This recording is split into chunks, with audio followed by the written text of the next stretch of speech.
The London Bloomsbury campus is a long-standing campus of the university. We've been here 30 years. We're also a large campus. We are the university's largest land campus, and we're home to around 2,700 students and 260 staff. And importantly, we're also home to the university's undergraduate business school, which has gone from strength to strength under Marco's leadership. In fact, when I started at this campus 5 years ago, the business school had a modest intake of around 20 students each year. However, looking forward to this September, we're expecting to welcome around 250 undergraduate business students in this campus alone. So that's a fantastic achievement and testimony to Marco and his team. Therefore, I'm very proud to be opening this special event this evening. And may I say a few words about housekeeping? If you do need the facilities, they can be found out of this lecture theatre, round the corner and opposite the employability suite. Also, if the fire alarm goes off, we're not expecting a test, it's the real thing, so please exit via the glass doors. And finally, the main reception at Store Street shuts at 7 p.m. this evening. So when it's time to leave, please leave via the back entrance, and staff will be there to see you to that back door. And finally, may I now hand over to Professor Zoe Radnor, Deputy Vice-Chancellor and Provost. Thank you.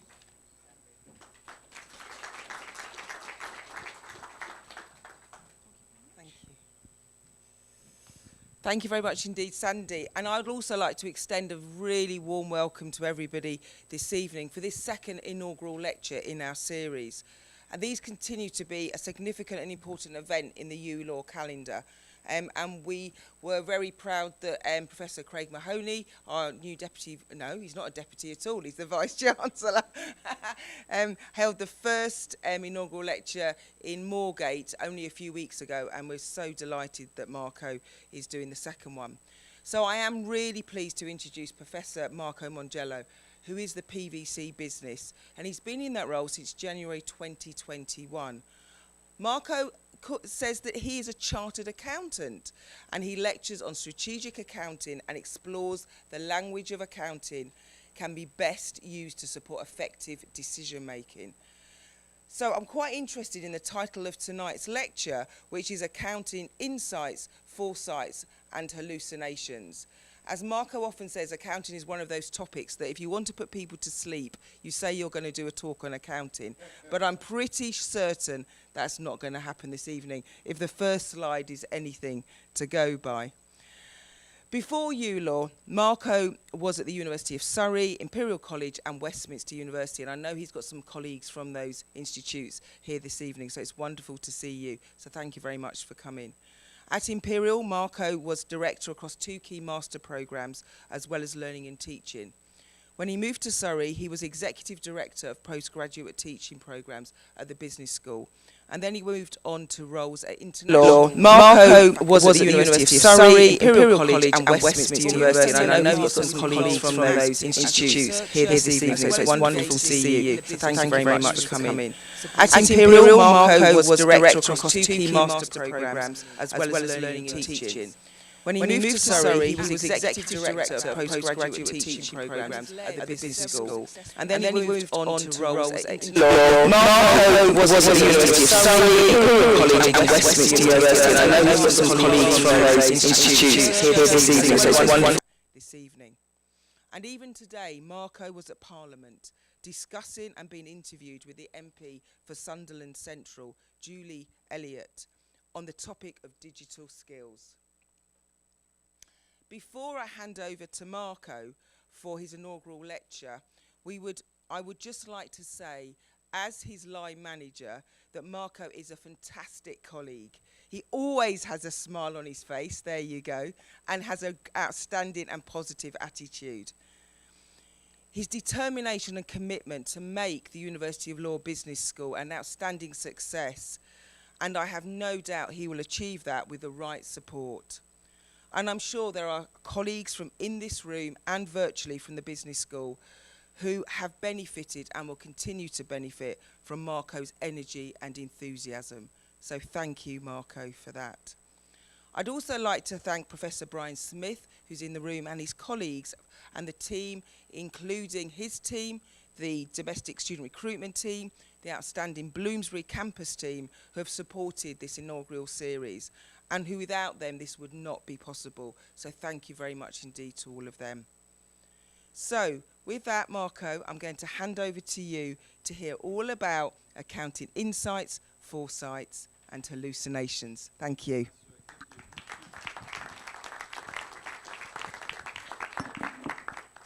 With such an introduction, I can only disappoint you now because I can do better than that. So why do we have a C-squared here? That's because many people compare a professorship with the coming of age of a C-squared. C-squareds fly or swim from rock to rock until they find one where they feel like, yes, I can really stay there, and they latch to that rock. What is fun is that as they latch to that rock, which is sort of getting a professorship, they digest their own brain, and this is it, and they stay there forever. Now, Vice Chancellor, Provost, Your Honour, distinguished guests, colleagues, friends, students here and online. By the way, there are thousands online. YouTube apparently crashed because of this event. I do hope that I've taken a different approach than C-squared to professorship. The first one was in Surrey, and now I was really humbled to have it renewed here. So what I will try to demonstrate today, together with you, and I would like this to be a dialogue where possible, is that it is possible to pursue innovation in education and push. It's possible to push the boundaries of traditional learning and teaching in the best interest of students, of course, even in accounting classes, which many people believe is not possible. I will try to reflect with you on the prevailing importance of critical thinking, which often is not associated with accounting. And I would like to talk about critical thinking as opposed to pure technical knowledge, specifically in accounting.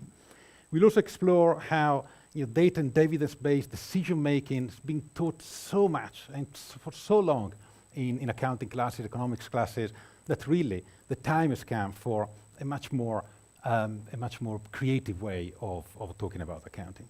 So if you allow me to borrow a metaphor from the historian of economics, David Colander, I feel more affinity with a group of accountants who climb the higher, if much more challenging, of course, mountain of critical awareness in accounting than the easier and much more chartered one of core accounting techniques and practice. And the reason for doing that is that I believe in this way we give a much better, much stronger vantage point for our students. There are others who have much bigger accolades than me, despite what Zoe was saying, that have opened this path of critical awareness in science in fields that are much more difficult, like quantum physics. And they do use critical awareness in an attempt to find unifying theories of everything, from the geometry of the universe to science of consciousness. What I'm trying to do is much more scaled down and look at critical awareness when we reflect on how people take decisions in organizations based on accounting data. But first things first, let's set the scene here. We need to reflect on the reason why critical awareness is so important these days, and probably, in particular in accounting analysis. Probably, if you do a couple of steps back in history, in time, in logic, and we go to that time of history of epistemology, when data and evidence was a novelty or was actually heresy. And then we see how data and evidence became so important for us. This is June 22nd, 1633. The Roman Inquisition forced Galileo Galilei to recant his views on heliocentrism, which was based, let's not forget, on evidence that he had painstakingly accumulated through direct observations. But of course, data and evidence were not welcome at the time because they would unhinge the dogma, the religious dogma that was dominating. So I see absolutely no stronger reminder than this historical testimony of how obtuse humans can be, to remind us how important it is to base decision on data and evidence. Because data and evidence support the case for objectivity against a critical belief or dogma. However, there's another fallacy in our human thinking, which is when our mind substitutes difficult goals with easier ones, and this happens all the time. So data and evidence does become data obsession. And that's where people, decision makers, tend to focus on the data rather than the reality. They confuse what is represented by the data with the actual reality, because that is easier, and that's how our mind plays things on us. Now, of course, I'm not saying that we should not teach our students models and data representation of reality, and that, I'm not saying that these are not useful tools for analysis, but we really had to be very careful about these substitutions, which do happen. Allow me to remember, probably to remind myself, some 40 years ago, I came across for the first time a warning by Umberto Eco, a philosopher, Italian philosopher, but you probably have seen the movie or read the book, The Name of the Rose. On the last page, he wrote, that's Latin, stat rosa pristina nomina nuda tenemus. He's professor at lecture, so I had to have some Latin, that's a requirement, which essentially means, be careful that you may be left with just the names of things, or the beautiful things of the past, just naked names, nothing more than that.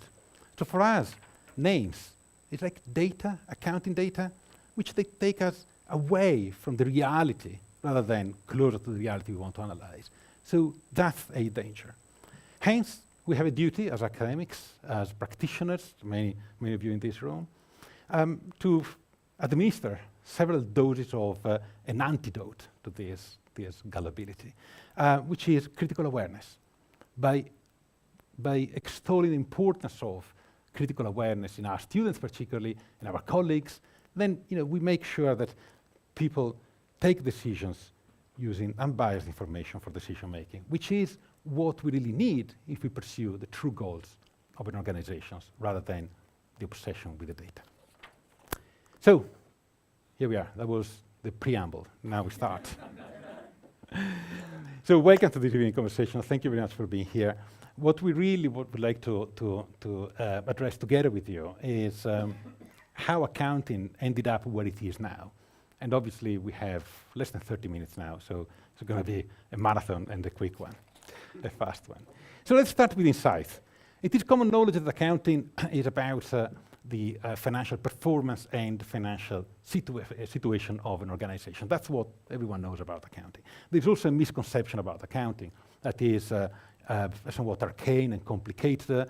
Someone told me today it's sort of this magic thing that transforms reality in numbers. And what is scary is when the numbers are transformed in reality, in fact. But in my opinion, there had to be like that. Accounting doesn't need to be complicated because the reality is not that complicated. And I'm borrowing a phrase here from Julia Child. She was a famous American chef, and I do like my kitchen as well. She referred to French food writers at the time, as dogmatic meatballs. She was saying, so damn typical, making a damn mystery out of a perfectly simple thing. And that's what accountants who complicate things do. So I made a mission in my career to instill in students not just an understanding of accounting, but a love of accounting. Because accounting is a language, essentially. It's a language that opens doors in professional contexts, although it may shut conversations during dinner parties. As all languages, it evolves and develops organically and instrumentally to what people want to say. If any of you has studied any languages, which you certainly have, you've noticed how the grammar, the terminology, the semantics change over time, and that's because it has to adapt to reality. And this is what accounting does. But as any language, it can be used to explain, to illustrate, to provide insight, but also to mislead, to confuse, to hide in plain sight. I'm borrowing here a sentence from the Santa Fe Institute of Research on Complexity. So what is the essence of accounting, and how has it evolved to where we are now? Well, essentially, I'm starting from 60,000 years before Christ, so you're here for the long run here. Accounting is an evolution of counting. Essentially, anthropologists and historians tell us that the very first application of which we have written evidence is counting, and here is an example. So the story goes that as soon as humans we stopped foraging and we started farming, we started to own much more than we can really keep count of without some help, whether it is a knife on a computer or an hyena bone. And this counting was probably the origin of greed of humans, or just, if you want to be more benevolent, the essence of human ambition. In fact, counting may actually be, for those who are intrigued by the view that the whole universe, including us, we are nothing less than a mathematical structure of mathematical structures. I don't know if any of you have come across this. It's a fascinating view of who we are. So counting is actually probably the very beginning of understanding it all. But back to Earth. Things got much more complicated over time. So fast forward 60,000 years and 22 years.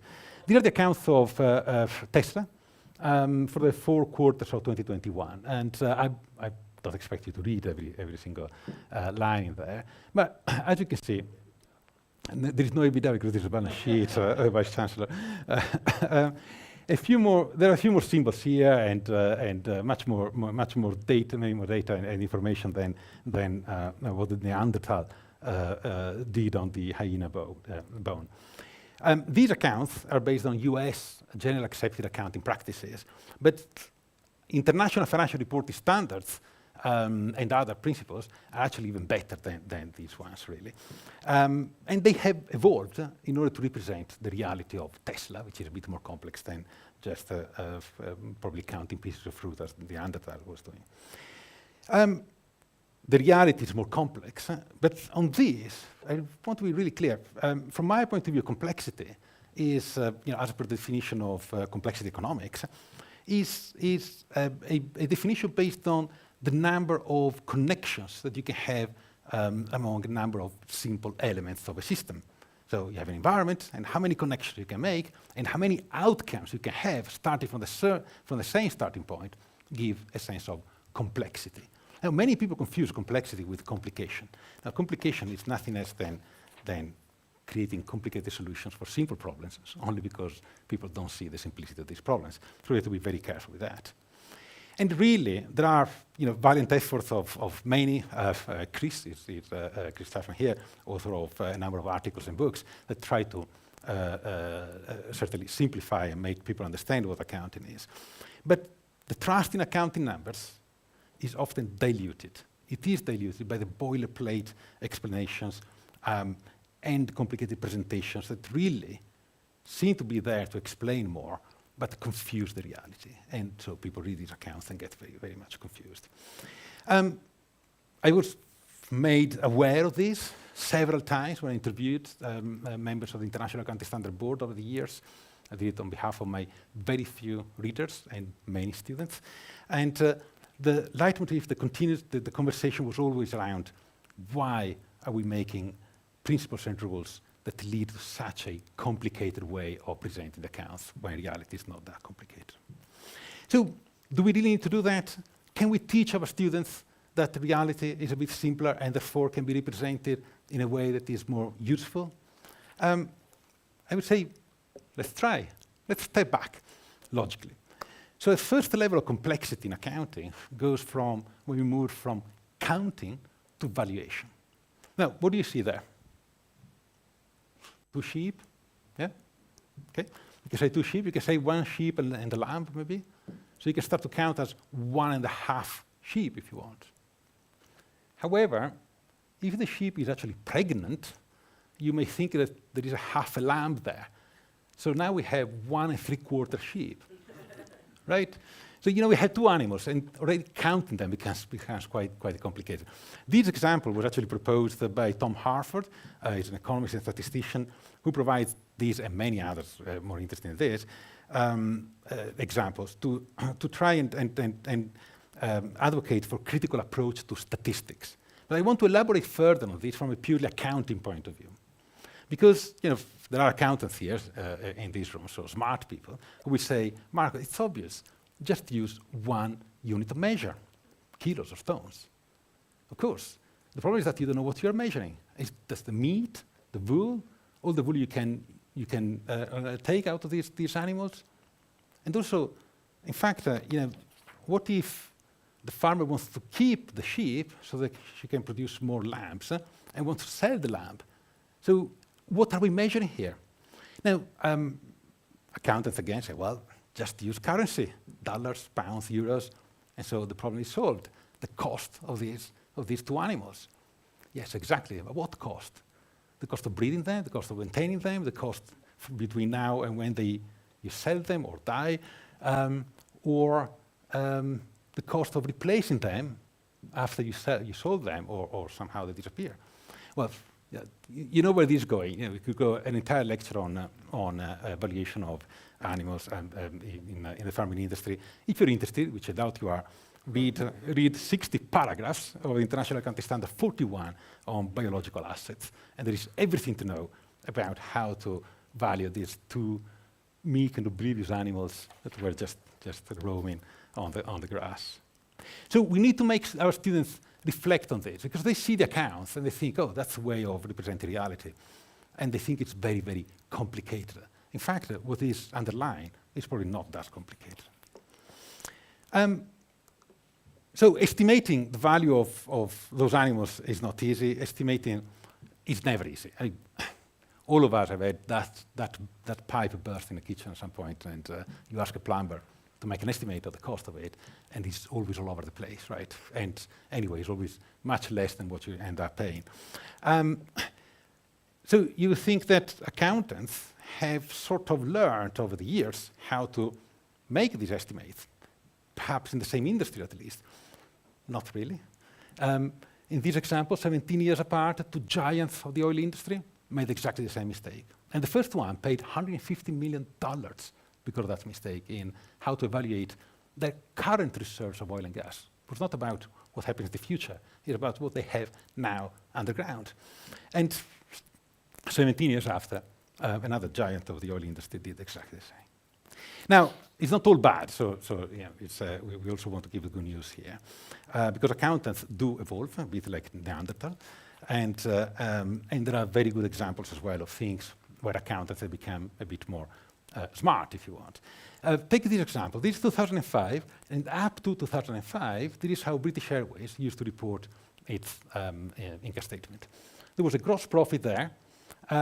Gross profit, essentially, for the known experts of accounting, and I envy you, is turnovers, all the revenues, less just the cost of what is sold, the cost of producing what is being sold. Gross profit was actually useful at the time, because you would compare airlines that were all the same similar business models. So there was British Airways competing with very similar companies. The problem is that at that point, we had already had a number of new companies coming in, the no-frills companies, airlines like EasyJet and Ryanair, which made the gross profit completely useless as a measure of comparison. So fast forward to the year after, in 2006, British Airways started to report using this new format. So you still have your operating profit as before, which was meaningless here. You have gross profit and operating profit in the service industry. The difference is from the logical point of view, irrelevant. So they say they got rid of gross profit, only operating profit, but they also decided to show all their expenses quite meticulously. Why is that? In this way, they laid bare their business model in front of the eyes of investors and analysts, who could then choose what costs to consider to make their own gross profit or a adapted or adjusted operating profit.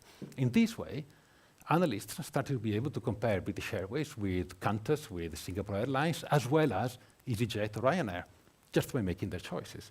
So this is how accounting can develop in a good way. Now, obviously, the clue is in the date. In 2005, companies were required to switch from UK accounting standards to international accounting standards, but they were not required to have this explanation of expenses. So this was organic. This was a decision of a company that decided to make it clearer for the investors.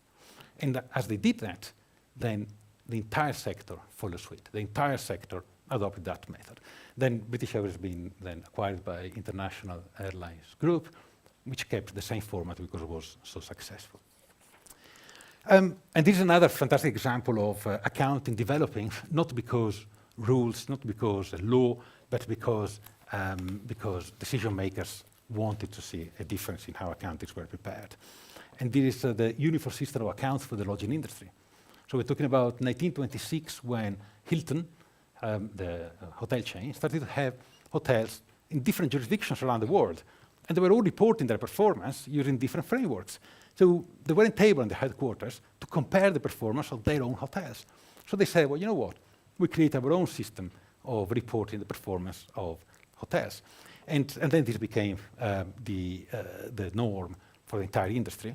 And as you can see, so many years after, almost a century after, there is still used. Obviously, a revised edition, 12 editions show that there's been an evolution of that accounting.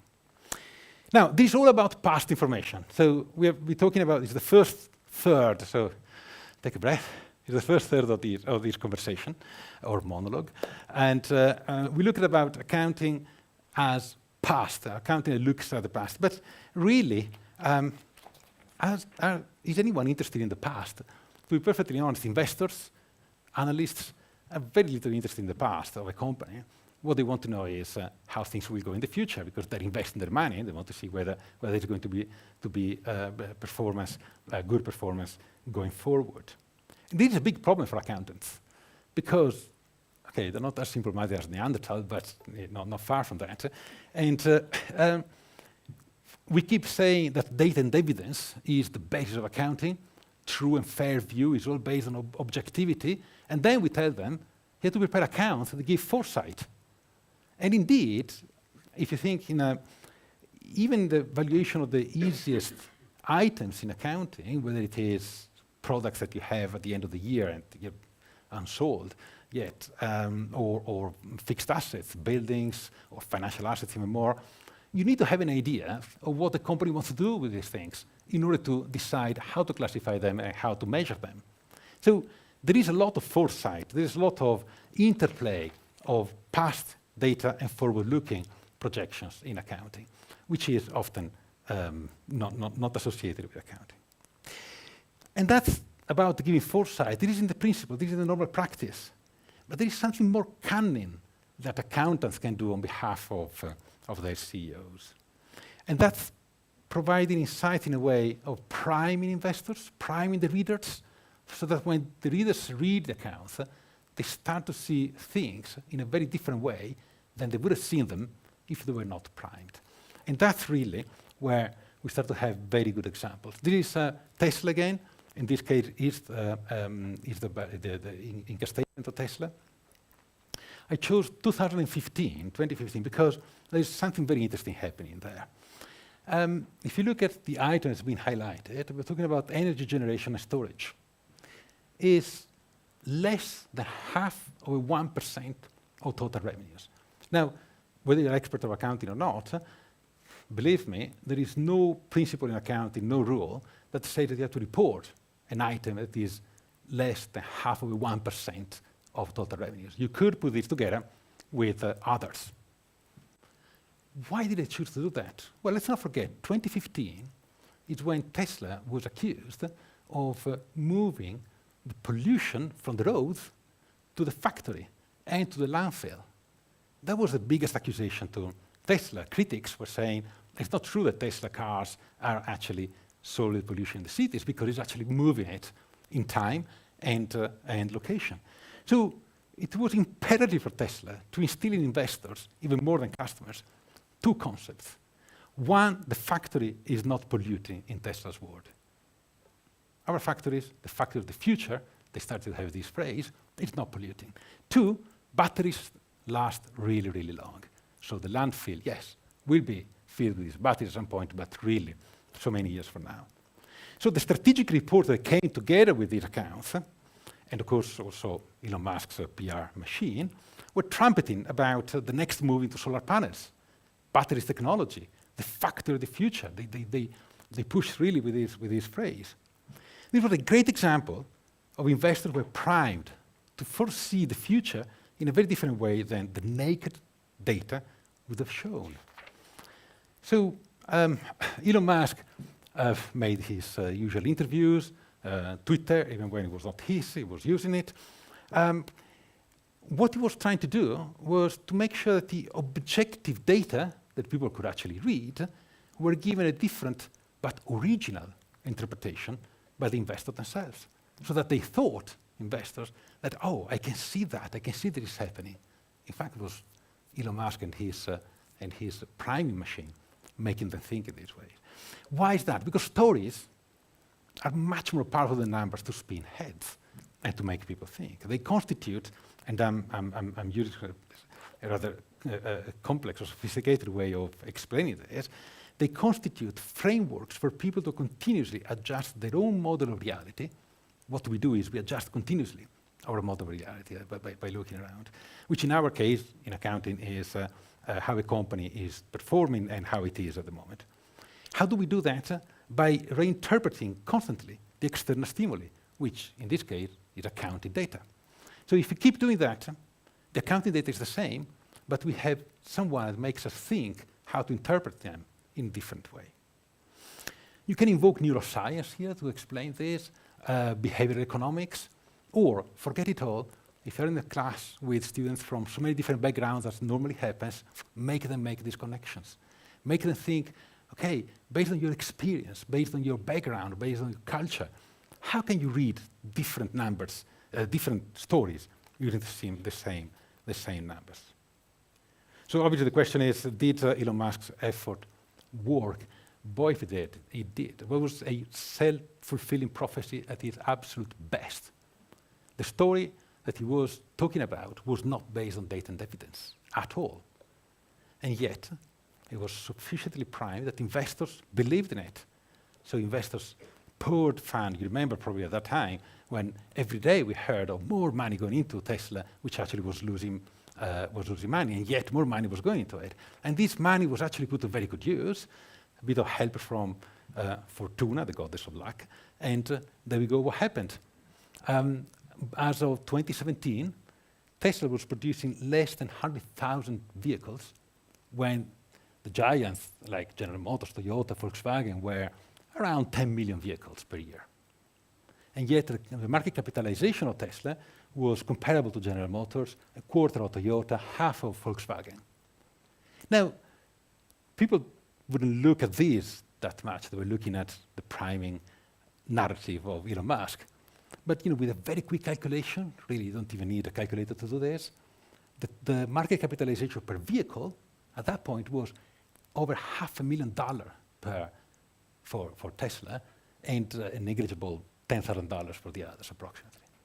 This is ridiculous if you look at the data like this, but of course the way Tesla's machine was explaining was very, very different and made people think in a very different way. Now, it worked, because if you reveal there, obviously in 2016 and then 2017, things went really well. The energy generation reached 12% of total revenues, and that was just a precursor to even more growth. So by 2018, 2019, revenues doubled, and it was all supported by strong sales to the strong production in the factory of the future. And that was the story that people wanted to hear. So people listened to that story because this is what they wanted to hear. Now, the Nobel laureate Daniel Kahneman said this much more elegantly than me, but essentially, people like to hear the story they like to hear. Investors are no different at all.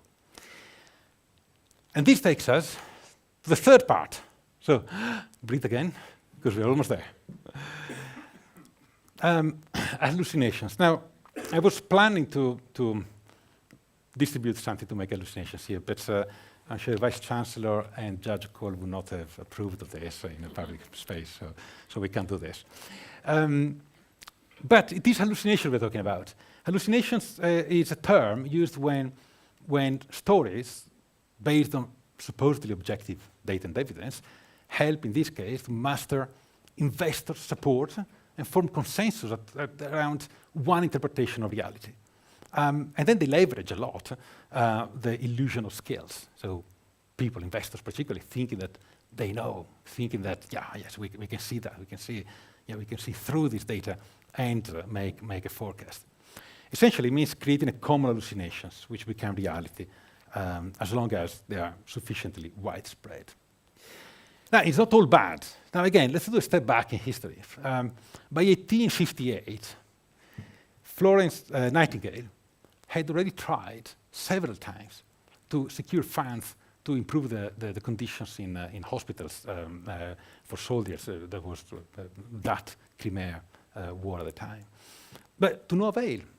The members of parliament were just not listening to her. She didn't have enough clout. By 1858, she resorted to a very different, a highly innovative way to illustrate her case. And she created a chart, which is a data visualization as it's never been seen before at the time. Now, this helped her to make the story much more compelling. So she secured the necessary funds to improve the conditions of this hospital. Now, what happened, if you analyze a little bit, the data visualization essentially made the MPs of the time form a common understanding of reality of which they had absolutely no experience. None of them had put their foot into one of these filthy hospitals. They knew nothing about how filthy and neglected they were. And they measured this, and therefore they accepted they had to put funds towards it, using parameters of which they had no knowledge at all. They knew nothing about hygienics or nursing practice. The visualization of data was what really triggered. Now, obviously, this saved countless lives then and ever since. So that's a good story. It was mine there because now we go with the bad ones. Because you can also do a lot of database storytelling, which goes quite wrong. And if you go through these names, I'm sure all of you recognize some of them. Now, speaking of illegal substances, honestly, I'm still wondering what on earth they were smoking Arthur Andersen auditors when they audited Enron's account up to 2001. I mean, they just didn't make any sense. PricewaterhouseCoopers, exactly the same with Satyam in 2008. Lehman Brothers, they ignore the risk. I mean, we teach in year one of our students the importance of how to calculate risk and consider it in banking. And these guys, okay, was just something to be oblivious of. But these are scandals. Let's look at these ones. These are more interesting because these situations here were based on accounts that were actually formally well prepared. I think of these ones, you're probably familiar with some of them. The most interesting for me, the most fascinating rather, is the Hewlett-Packard and autonomy. It took years in the courts of law to decide, to determine whether these accounts were actually representing a true and fair view of the performance of autonomy. I mean, that's mad. We're talking about the same numbers, exactly the same numbers that the auditors, or the accountants and the consultants of Hewlett-Packard and autonomy, they look at the same numbers. They made two completely different interpretations by the tune of $9 billion. Just a different interpretation, and this caused a massively wasteful acquisition. Now, in the classroom, obviously we had to teach that there is a principal-agent problem. There is an asymmetry of information. There is different propensity to risk. Of course, all of these models are there to try and explain some of this. But the reality, the underlying reality, is that they were the same numbers, and they were just being interpreted in a different way. And we need to make sure that our students realize this, because our students had to be able to go out there when they graduate and tell their employers, their clients, their consultants, that they use their own unbiased judgment when they look at data. What I would say is that a way of explaining this or discussing this with students is to make them imagine decision makers as if they were a brain inside the skull with no windows, no doors. And the brain keeps receiving constantly all these electrical stimuli, all these electrical signals, which it has to transform very quickly in data, information, decisions. I'm paraphrasing here Anil Seth, who obviously wrote this in a much more elegant way than I'm saying now. But these signals then are presented to the brain, and then the influence, it's inferences, and it is Daniel Kahneman. In the same way, the board of directors receive constantly all this information. And in the words of Scott Ortman, implied the directors then take decisions from implied emotional outcomes of alternative courses of action. So they have their algorithms, of course, they have some formal decision-making process, but essentially they have these implied emotional outcomes of alternative courses of actions. Alternative courses of actions, that is where complexity comes to the picture. The more possible outcomes, the more possible different results out of a course of actions create complexity. Now, what is interesting is that these are emotional outcomes. And that's why, very easily, as it happens, the directors have a very different interpretation of that reality than people who are outside of the board of directors. And yet, they will look at the same numbers. By the same token, annual general meetings these days have become more and more a stage where executive directors have to explain the accounts to the shareholders, but not based on numbers only, but referring to the stories of how these accounts reflect the multifaceted viewpoints of social responsibility, impact on society and environment, climate change. Why? Because investors, shareholders want to hear these stories. Not only they want to hear them, but they want to be part of them. They actually want to steer the decisions. And that's where the so-called shareholders democracy is gaining momentum. These are data from The Economist very recently, saying apparently, if you count somehow the number of interventions of shareholders in decision made by companies, this is in the US, then you see that it is growing. So shareholders actually influence the decisions of directors. And they influence these decisions based on the stories that they like to hear. Now, we know that it's not an easy path. We know that there are a lot of obstacles. There are governments like, one of the worst examples is probably Texas. They banned investments in companies that are shunning oil investments. BlackRock recently, I think was the day before yesterday, they came out with very clearly, they said, well, we can't keep investing based on companies that do only good, or they only do research in alternative energy and these sort of things, because that's not in the interest of our clients. So there are obstacles there, but shareholder democracy is actually probably growing. And all fueled by stories based on data. Now, the next one is Tesla Starman, who is still orbiting Earth, so let's hope that keep orbiting on the Tesla roadster and it never falls down. Is the ultimate storytelling. But really, hallucinations of this sort happens every day in boardrooms. So you have middle managers who use accounting information to represent the state of their operations, instrumental to the story they want the executive directors to hear. I mean, this happens every day, right? Executive directors represent the company's performance to their shareholders or investors based on what these guys want to hear. So, the objectivity of accounting is used all the time, is abused all the time. How many times we hear this? The data speak for themselves. I mean, how many times we use this? It's data, it's objective. These are facts. Follow me. And in fact, the story could be completely different. Often it is done by selecting the data that you want to show, by highlighting the data you want to show, and anchoring recipients' perception about the meaning of that data. I think this happens in the courts of law as well. I'm looking at my friend Judge Cole here. Now, Max Tegmark, who is a physicist and a bit of a philosopher and almost a novelist, treads the line, the very fine line between sci-fi and science-based predictions.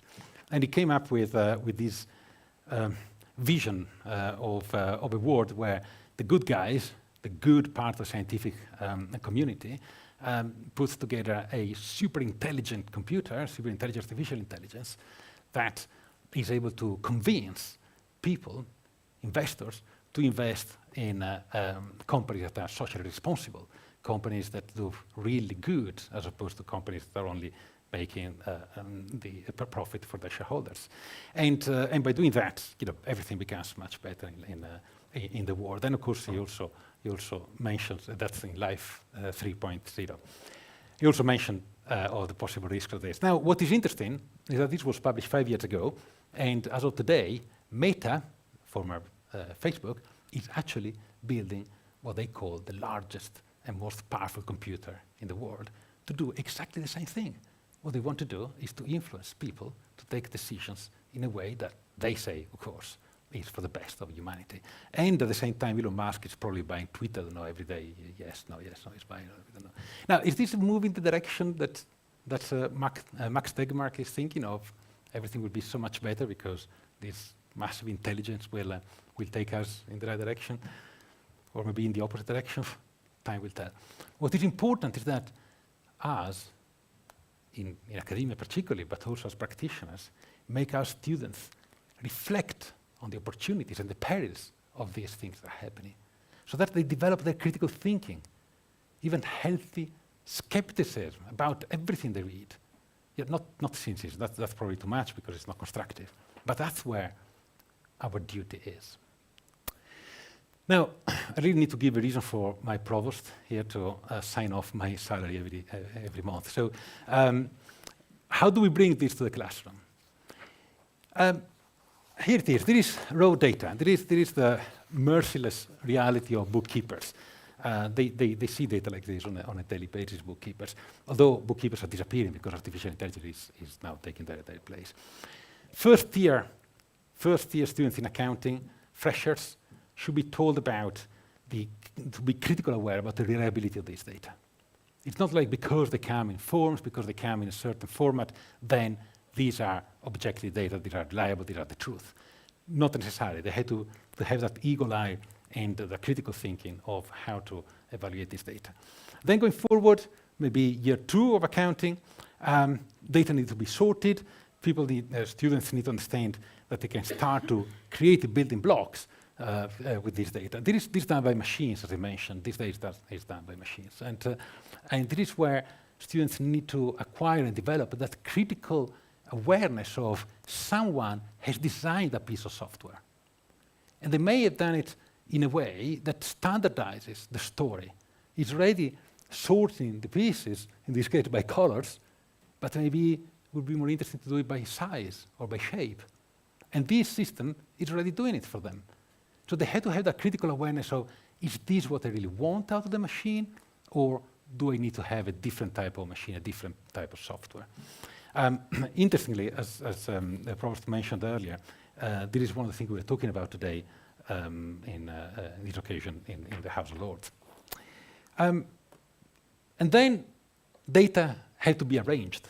And this is where final students, so third-year students, undergraduate, should really be made critically aware that there are so many different ways of showing the data. There is, again, a statement of operations or profit and loss. We've seen with the British Airways case, you could have shown those expenses in so many different ways. We've seen with Tesla, you could have shown an item or not according to what you wanted to say.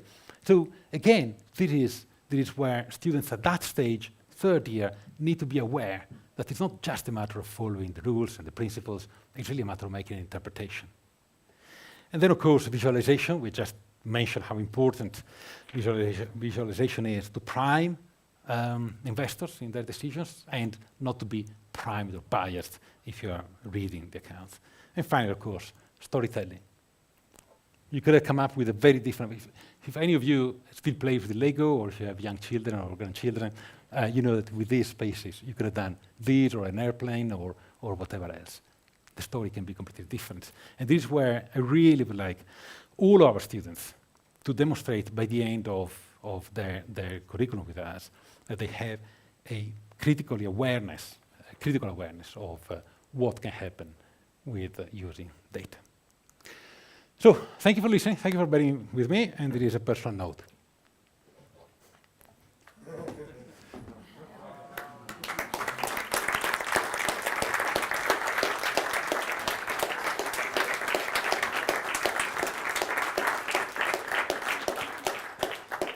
Thank you, Marco. I'm going to open the floor for some questions. any questions from the audience on that? Don't feel you have to. Oh no, Brian. Brian. Professor Mongiello, fascinating speech today. I wondered if there's one insight that you can share with us that could make the Tesla style university of the future. The university of the future, solar panels on our roofs, obviously. No, I think that the one thing, I would say the future is what we are building now, and probably it's not to full fruition as yet, but is a university of critical awareness, where we educate our students to be ready for whatever the challenges are out there, and whatever the challenges will be in a few years' time. I'm not speaking about jobs anymore. I'm not speaking, sometimes not even about skills. I know, we're a bit on the edge here, but it's about being the right person who can absorb and enjoy those challenges. Thank you very much. Marco, any other questions? Yes. Do you want to introduce yourselves as well?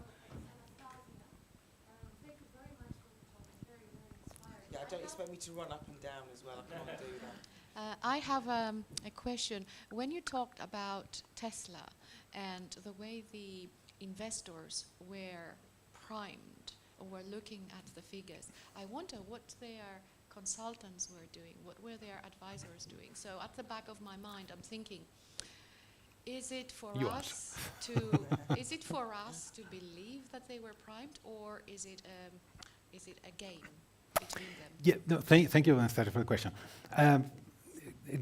Really, it's a valuable question because at least Tesla was just an example. It's not like the only one. And I'm not, by all means, I'm definitely not for the conspiracy theory. They're all there trying to trick us. This is how the game works. So data are out there, and then interpretation has to be made. And consultants often are part of this game, making interpretation of the data the way they think is best, but also the way that suits that specific moment in time for the consultants, for the investors, and for the company. Because, really looking into the future is a gift that we don't really have, no matter how much we think we do. And therefore we just create these stories. And sometimes they're plausible, and if they're plausible and they happen to be real, then we say, oh, I was really good at doing that. But there is a big element of luck and gambling, in my opinion. And to me, it's a school of thought, in fact, not just me. Thank you. I mean, when I was listening to your talk, that old phrase came to my mind, which I wonder whether you could change the word to accounts. It's like statistics, damn statistics and lies, in terms of accounts, damn accounts and lies, in the sense that people can interpret it through various different lenses to suit. Do you think that, so you talk about the notion of objectivity, and we know in the research world that everybody, the classic sort of research says it always looks for that moment of truth or that point of truth. Do you think you're sort of saying then that there is no sense of truth? It depends on the lens that you look through. I would say yes, but not in a worrying way. I wouldn't panic about that. And I really don't want to be too philosophical, although I think the course of philosophy should be introduced in our university, but I will speak with the Vice Chancellor later about this. The fact is that reality is actually not there, as in it is just the interpretation that we give. And as long as we all interpret a certain reality in the same way, then we think it is a reality. We all say this screen is blank because we all agree it is blank, but it doesn't really mean it is blank, right? It is for all of us, so there's no argument there, there's no conspiracy theory, it is as it is. But the accounts simply try to represent a sort of reality which is ever so elusive anyway. So I don't think it is a bad thing, is as long as our students and therefore the investors and consultants of the future understand that, and they're continuously critically aware of what transpires from that reality. And more importantly than anything else, they need to be aware that a lot of stimuli from out there may bias their way of seeing things. Yeah, because of the environment, the context they... We all know there's so many psychological experiments where if we all agreed, apart from Chris over there, so he's the only one oblivious, we all agree that there is blue, and we all say it is blue, actually it is blue, then Chris not because he's very critical, but another person would say, oh, actually, yes, probably it is blue. It's me not seeing it. So this is how a lot of pressure of information, and Elon Musk is very good at this, can make you change the view of what the reality is. And if the reality is actually what we foresee for, in this case, investments and therefore their performance in the future, then it's an even easier task. Thank you. Yes, question here. Thank you so much, Marco. You made accounting very sexy and interesting. It's the first time I enjoy a presentation from an accountant.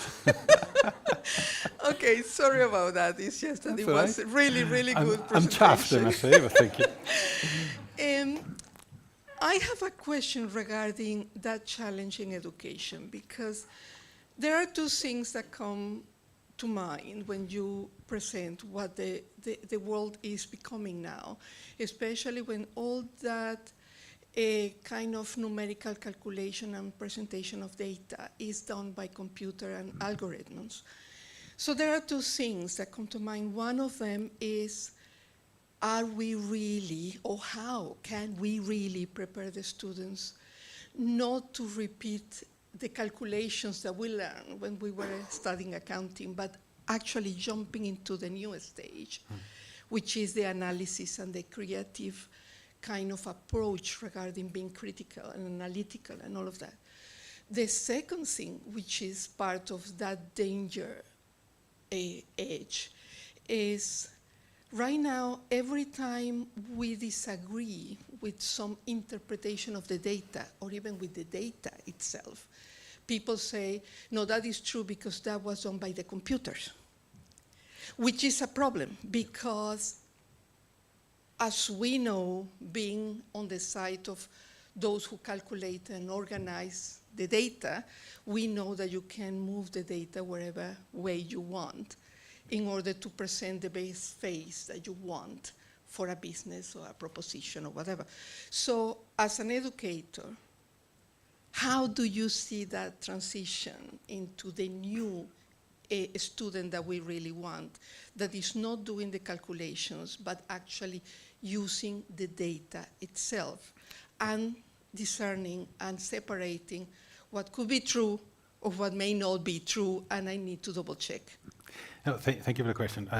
If we had another 3 hours, we could probably elaborate more on this. But the quick answer is an open mind. So what we need to do is to make sure our students develop an open mind about everything, the healthy skepticism we're talking about. So they're presented with a piece of software. Of course, they have to learn how to use it. Of course, they have to be able to go to an employer and say, I can use this software to make analysis. But also, they have to question whether the software could spit out different results. And probably we don't do it right here in this university, but we can collaborate with others. A lot of algorithms and software produced for this type of very complex decisions is actually done by quantum physicists. So yeah, you need to spread across different subjects and different disciplines to be able to see in a critical way whether that software is putting you in the right direction or in the only direction that is possible, or there are other possible directions. I think the solution for us for now is let's make the students always discuss. We do placements for our students, and that's where we want the students not to go and learn how to put numbers into a spreadsheet in the company, but we do placements because we want them to discuss with employers. We want them to challenge what employers are doing, hopefully in a positive and constructive way. And could continue that conversation afterwards, there's drinks afterwards, which is fantastic. I think there's a question here, and then we've got one at the back then as well. Thank you. Marco, thanks for the talk. I really found that very engaging, and I really liked the way you traced through from the kind of the data to the story. And I was thinking a little bit about the story, and some of the examples you gave were actually kind of about purpose. Yeah. And you were starting to draw on ESG and notions like this. Yeah. And so I was wondering, does that mean that when we look at things like integrated reporting, yeah, Is the story that actually we don't need it because accounting can already do this, or is this the story that we need to engage with integrated reporting with a slightly different understanding of accounting? Okay, I'm not a cynical person, but the cynical side of me will say the integrated report, that part of the reporting, is there to justify the numbers. One example for a 5-second answer, think of oil companies. How can we justify that oil companies these days, when people struggle to even pay the bills, can make these massive profits? Well, justification is that if we don't allow them to make these massive profits, who else is going to invest in alternative energy? I want to think that there are other ways, but this is the story we're learning, and that's why they all look very green and they all look very engaged in saving the future at the same time as pumping oil out of the ground. Thank you. I think question there. Thank you. Thank you so much, Marco. That was a really fascinating presentation. Thank you, Judy. And for the record, I think the presentation was sexy, but for Lily and Lucas, I'm not implying that you are. So, but it's great to see you. So, I had to endure a number of your presentations around the world, I remember, so Jeremy. So I'm Jeremy Hall from the Science Policy Research Unit at University of Sussex Business School. I don't think the rest of you know me. I do research, or we do research on the unanticipated outcomes of innovation, among other things. And the question I have is that how do you account for unanticipated outcomes that are likely to be detrimental? And an anecdote I'll give you is Thomas Midgley Jr., who invented, of all things, leaded petrol and CFC for refrigerants. He's been quoted as the most dangerous organism ever to have existed on the planet. At the time, he wasn't aware what he was doing would lead to lead poisoning or ozone depletion. It was after he died that those things really came to fruition. But now we're looking at oil companies, as you just mentioned, that are generating enormous CO2 emissions, coal companies. We know that they are generating emissions. We know that they are doing things that are detrimental. We know that we have to maintain, temperature below 2 degrees C. How do we actually account for something like that? You mentioned Tesla, these sort of high, future benefits, but what about those that are detrimental? Thank you, Jeremy. I wouldn't expect any less from you than asking me how to save the world. Yes, we'll, let's talk about that maybe later, but no, thank you very much for the point.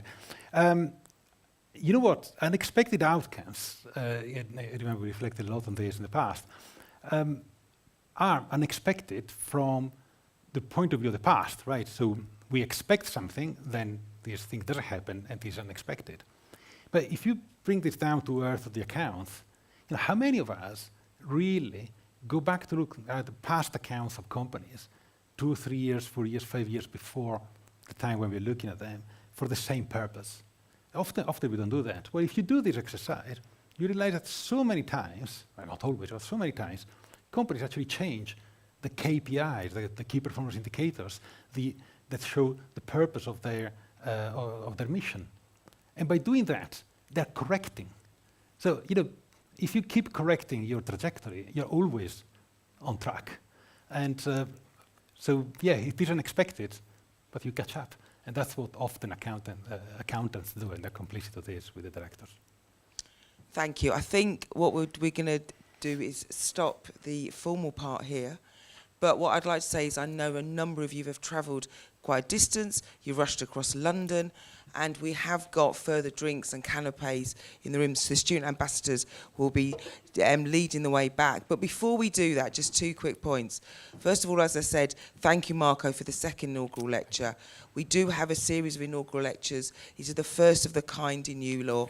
We are going to be taking a pause over the summer recess, so June, July and August, but we'll be renewing and resetting the inaugural lectures for the autumn for next academic year, because there's a number of us still to follow suit from our Vice-Chancellor and from Professor Marco Mongiello today.